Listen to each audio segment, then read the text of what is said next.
May mga nagtanong sa atin kung paano nga ba gamitin ang Marina CRP. Ang sabi ng isa, "Hello sir, good day. Paano po yung sa Marina CRP?" Si sir ay gusto na agad mag-review. Relax ka lang sir, papasa ka din. Ganito yan sir, turo ko ang step by step para sa'yo. Hindi ka makakapag-review or hindi mo ma-access ang Marina CRP hanggat hindi ka nakakapag-file for theoretical exam. Ito ang requirement ng Marina. Para ikaw ay makapag-file ng theoretical exam, halimbawa, ikaw ay taga-DEC department at kukuha ka ng exam for operational level. Ang requirement mo dito ay transcript of record o ang iyong TOR. Patunayan na ikaw ay nakapag-BS, valid medical certificate. Take note, sa MedCert, ang clinic mismo ang mag-upload niyan sa mismo account mo. So, hindi mo pwedeng dayain. Next, SIRB. Ito yung pages ng sakay mo. Kailangan mo din ng C-Service mo na ang mag-upload ay ang fleet manager mo sa mismo account mo. Take note, sa C-Service mo, dapat ikaw ay naka 12 months cadetship or 36 months as ratings. And last, dapat ikaw ay may BT, ATFF, PCRB,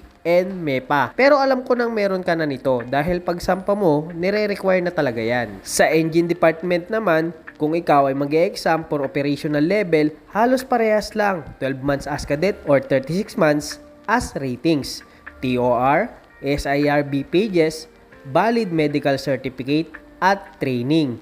Once na makumpleto mo yan, pwede mo nang i-proceed at maghihintay ka na lang for payment, and once na approve na, pwede ka na maka-access sa Marina CRP. Sa pag-access naman ng Marina CRP, punta ka lang sa website nila. Then enter mo ang SRN mo at password mo. Pag enter mo nyan, magpapadala ng authentication code sa email mo na gagamitin mo for 1 day sa pagre-review. Take note, napapalitan yan everyday once na maglalagin ka. And then click mo lang, then submit.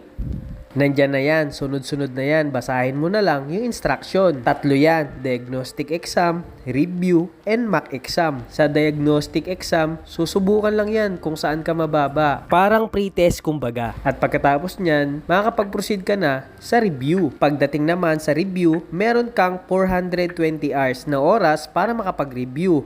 Uunahan na kita. Yung 420 na yan, napakahaba na yan. Akala ko dati maikli lang, pero sobra na yan para ma-review mo lahat.